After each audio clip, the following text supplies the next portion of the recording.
And see, those three people, think about it. When you're looking at Oprah said, okay, you all have pimped me for 20 years. Mm-hmm. And the things that you are asking me to do, I can do it for myself. So let me go start my own company. And now she's able to bring more people and bring them from where they are to another economic status. Okay. When you start talking about a Tyler Perry, they say, okay, Tyler said, well, I want in on Hollywood.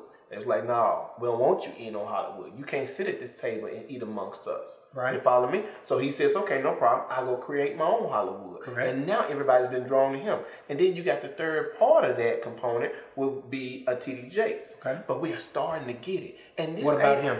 When you start looking at T.D. Jakes, he came into the fold and said, okay, from a pastor standpoint, that's good and well, but I can take it to a whole nother level. Now he's infiltrating a lot of it's going to take conditioning of the mind. He's telling people, hey, you need to do things a little bit different. Let's approach things like this. And now they're putting it in movies so that you can see it. You follow me? So again, it's a mentality. It's a mentality. I agree with that. But what I'm telling you is, when you start talking about real change, if it don't make dollars, it don't make sense. You got to put your money where your mouth is. Many people like to talk. Mm-hmm. When you ask them, okay, let's see how serious you are. Okay, put some money. You run businesses all day, every day. Yep. People come to you and say, "Oh man, I love what you do. Yep. I sure appreciate you. Let me get about 500 of them shirts." Yep. You slide them a what? An invoice, because that's conversation. Look, conversation was good, but now we're talking business. Let me get that invoice out of you. That changes the game, because now we ready. Look, what's in black and white? Can you meet that? Now we can have real dialogue and change. Exactly. You can change from wanting to getting some change. But you see what I'm saying? It takes that when you want to talk about change. Okay. Think about it. When we wanted, and it wasn't just when many others wanted a fresh face, they said, "Well, look, this Barack cat is pretty cool because he goes on the national stage at the Democratic convention." And delivers. We're like, man, we ain't seen nothing like that. We ain't seen nothing like that. So look, they said, he doesn't come from man, look, he's a community organizer. He doesn't come from money like that. Mm-hmm. It takes money to win elections. That's what I was saying about campaign. So guess what we got to do? We got to put our money where our mouth is and support that brother.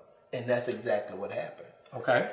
Change does not exist, does not happen, does not take place, not the change that many desire without the money. If I want to change kids for you. Can't that group put their money together?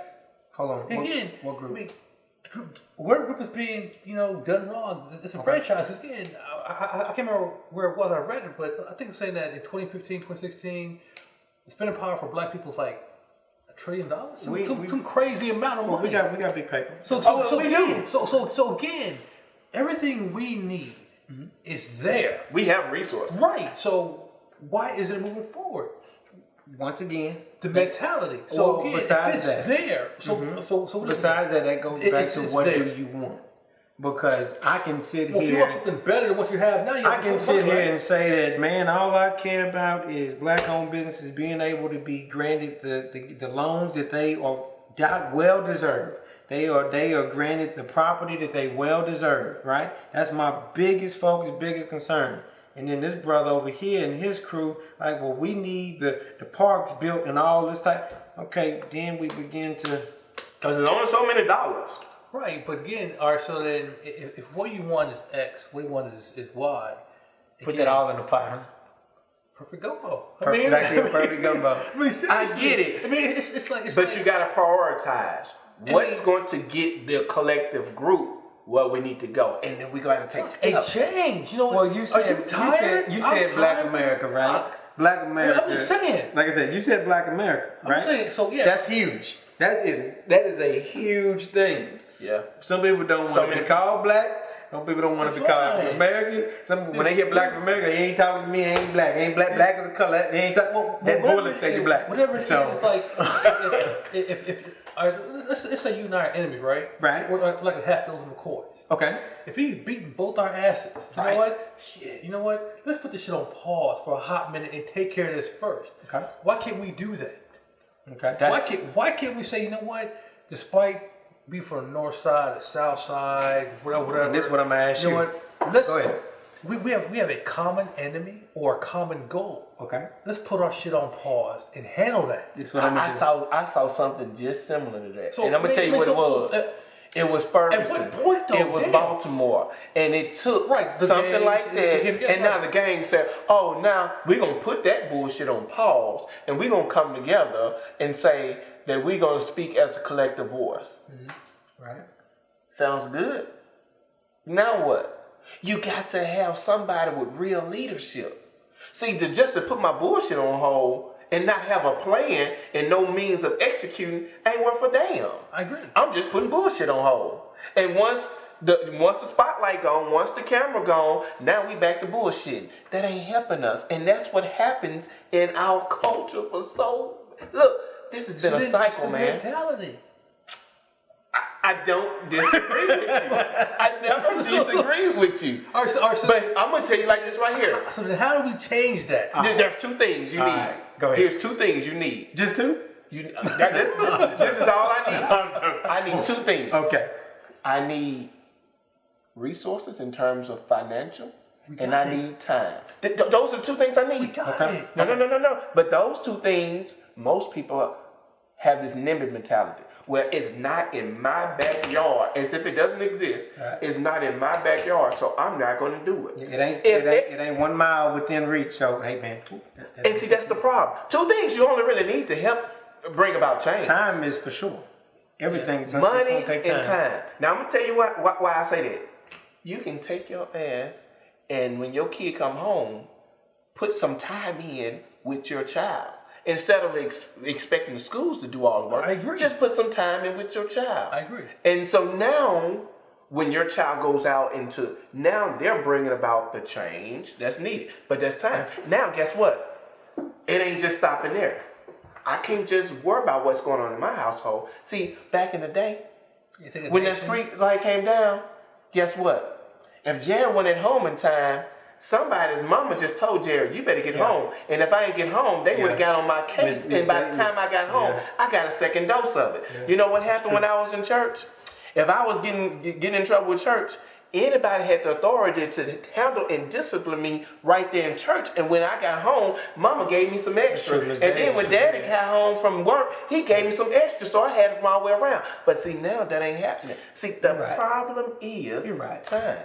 That's number one. It is time. And now number two is money. See, it takes money. See, most of us, we do this right here. This is only for me. I remember back in the day. It's a big wallet, though. Yeah, man. It's serious. Look, I remember back in the day. Like off the camera. I'm serious. I remember back in the day when I ain't got no wallet. We would all hang out at the Boys and Girls Club. We would all hang out. Right. And we could all go down to such and such garden and help him pick his crops. When we were done, he would open up his wallet and give everybody $1. And boy, you would have thought we hit the lottery. Correct. You follow me? But again, money and time. You'd be amazed at what happens when you put time into a child. You're developing him. Okay. Even though he's in his environment, you're developing him. Now, where he's talking about developing, and we talking about Black America, talking about change, that's why you said developing him, right? I'm developing him. Or her, right? Mm-hmm. I personally, and Dr. Amos Wilson even mentions this, the real hope and real changes in our youth, right? And that's why I personally spend a lot of time in the school. You think about it. When you see a child act a certain way, like, man, he just like who? Me. Just like his dad, just like his mama, whatever. You can dang near mold and build up a child to be anything. To be full of confidence, to be an idiot box, to be whatever. So, if we understand that we have this issue, I'm going to put my time, me personally, my time for sure, toward this youth to hopefully build up those leaders that we so-called don't have. That can be the next whatever politician or the next builder, for their people. You can train up a child and create that. I personally think the real hope and real change is in the youth. Anytime I talk to kids, they represent real possible change. Oh, I agree. Because the world right now is jacked up. It's corrupt in the state, in the city, in the neighborhood you go to. It's some issues. These kids represent real change. Because a lot of they're innocent. Kids come in this mug innocent until they get to school, or the parents shake them up and take them to a different way. They represent real possible change. Real possible change. Even though this world is but it takes two things. It takes two things. But in the money. Correct. And I have to ask myself, what pyramid are you building today? And where will that pyramid be? Where will those pyramids be? And what will the next generation grab from your pyramid, from your creation, from your temple that you built?